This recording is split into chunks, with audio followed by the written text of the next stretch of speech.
Hari Hari. So we are on chapter 1, text 24. Sanjaya said, O descendant of Bharata, having thus been addressed by Arjuna, Lord Krishna drew up the fine chariot in the midst of the armies of both parties. A little bit of backstory here. When Arjuna went to visit Krishna in Dwaraka to ask for Krishna's help before the battle of Kurukshetra, his cousin Duryodhana was also there. And in the discussion, Krishna said, he provided a choice. He said, you can have me or you can have my army. My army will fight with you to the death. You can have me, on the other hand. I will not fight. I will not pick up a weapon. But I will be there to advise and assist in any way you want, but I will not pick up a weapon. Arjuna unhesitatingly, fully and completely embraced the idea, the choice of having Krishna on his side, even though Krishna would not pick up a weapon. Duryodhana, on the other hand, he was as equally overjoyed to have Krishna's army without Krishna, especially if Krishna was not going to pick up a weapon. What use was an unarmed individual on his side in his army? No use. He saw no use for Krishna without Krishna picking up a weapon. Krishna then chose to act as Arjuna's charioteer, his chariot driver. Certainly an important role in a battle, but also on a battlefield, it is the most humiliating role for a Kshatriya to play. Kshatriyas, they're warriors, they have their pride, their ego, so on and so forth. To act as a chariot driver of another warrior is the complete humiliation for a Kshatriya. Krishna willingly chose to do this for Arjuna. In the 4th chapter of Bhagavad Gita, Krishna says, Yeya tamam prapadyante tam stataiva bhajamyaham. Mama vartmanu vartante manusha partha sarvasha. As all surrender unto me, or as all choose to have a relationship with me, I reciprocate accordingly. We choose the quality and the type of relationship we want to have with the Supreme. We choose it. Of all spiritual paths, of all spiritual religions that I know of, and to the extent that I know them, it is in Bhakti Yoga alone and the relationship with Krishna where we choose the relationship we have with the Supreme. The relationship is not imposed upon us. And this is even more clearly described or seen firsthand in the 11th chapter of the Gita. Krishna reveals his Virat Rupa, his universal form, the form that is the form of the Lord that is pervasive, that holds, supports this entire material manifestation. And Arjuna is looking up. He was granted this vision by Krishna, granted this ability to see Krishna's universal form. And he's looking at this universal form and he is completely awestruck because everything there is in material nature, Arjuna can see in the universal form. Good, bad, the old, the young, the beautiful, everything. Everything that exists in material creation was in one place in this Virat Rupa, the supreme universal form of the Lord. Arjuna was absolutely overwhelmed. He says, I am not interested in this. I want to have a relationship with you, the person I know. Now, Arjuna was not hiding himself in the sand. He recognized in the prayers Arjuna gives to Krishna, says, Arjuna says, my dear Krishna, please forgive me. I did not, in my relationship with you, sometimes we joked and laughed. I teased you, I insulted you, because Krishna and Arjuna, they were both cousins, but they were also best friends. And the relation between Krishna and Arjuna was such a close, loving friendship. It is held up as the exemplar of what a friendship should be between two individuals. That is how close that loving bond was. And Krishna affirms this throughout the Bhagavad Gita by calling Arjuna Sakha. Sakha means friend. The highest level of friendship is called Sakha. There is Mitra, Bandhu, and Sakha. So Arjuna is looking up at this universal form and he says, forgive me for my impertinence as a friend, not always addressing you as the supreme one, not always, or teasing you, or eating from the same plate as you, sleeping on the same, sitting on the same couch, and just engage in all kinds of very familiar, frivolous, friendly activities with you. Please forgive that impertinence. However, I only want to have a relationship with you that I've always had as a friend. There are 5 types of relationship one can have with the Supreme, as defined by Bhakti Yoga.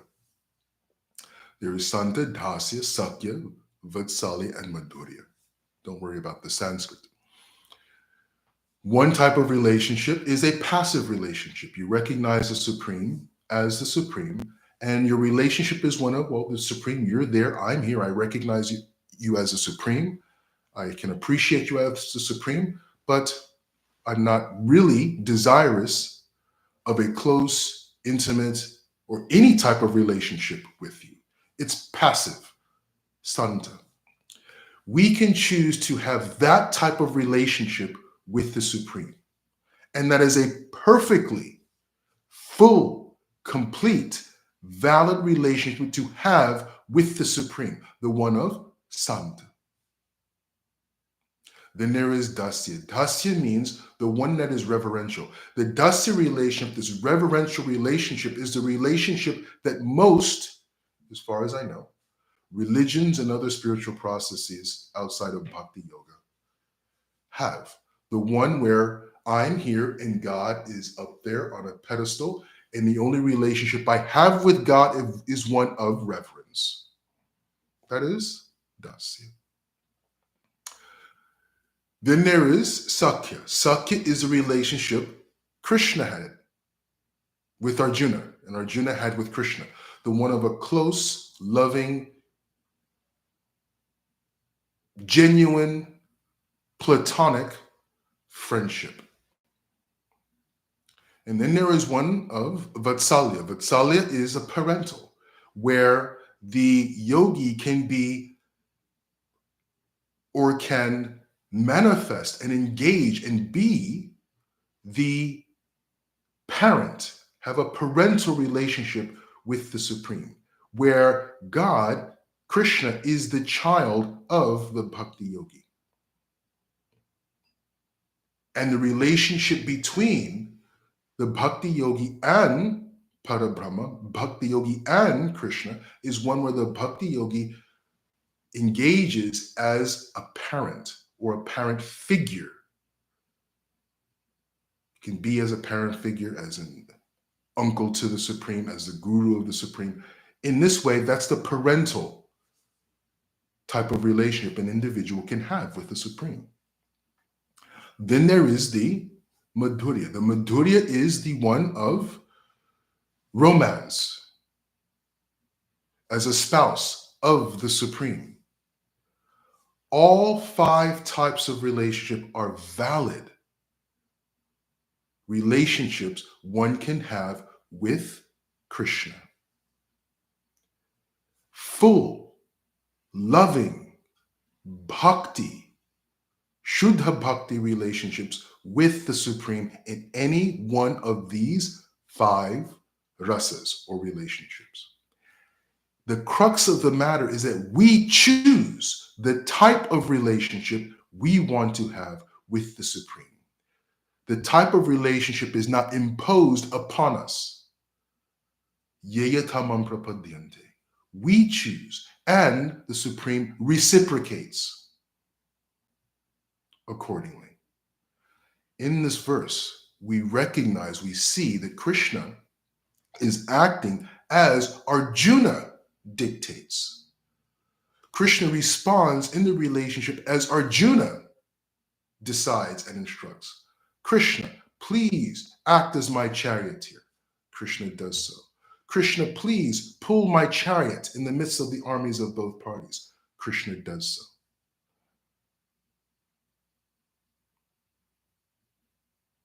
The key factor is bhakti, love. That is the only requisite. Patram pushpam phalam toyam yome bhakti prayachati. Tadaham bhakti paridam ashnami prayatatmana.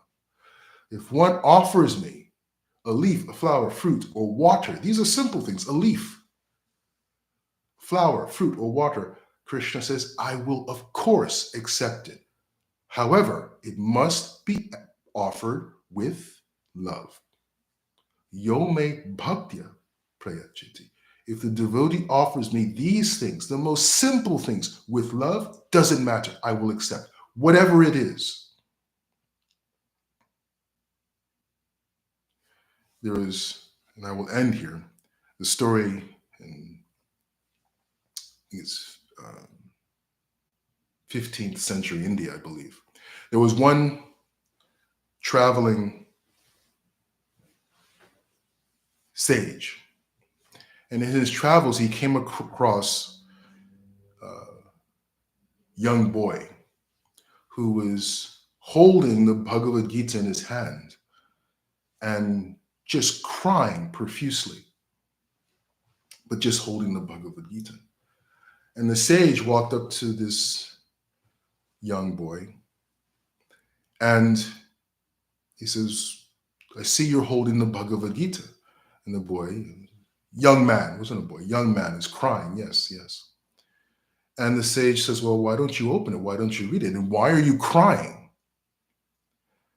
And the young man says, my guru told me that all I need to do is read and understand the Bhagavad Gita and my life will be perfect.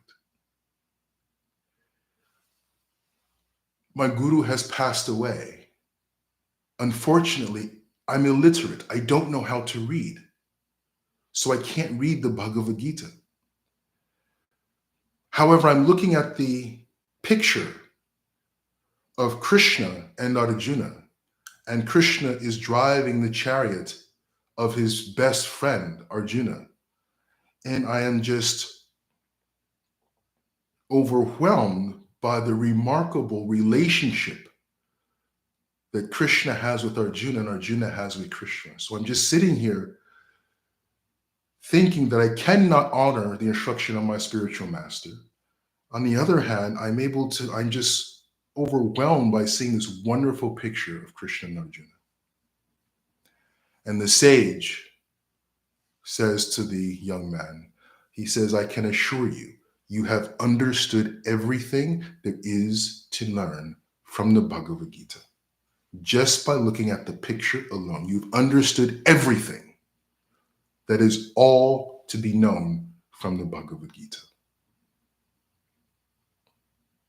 And that is the truth of the matter.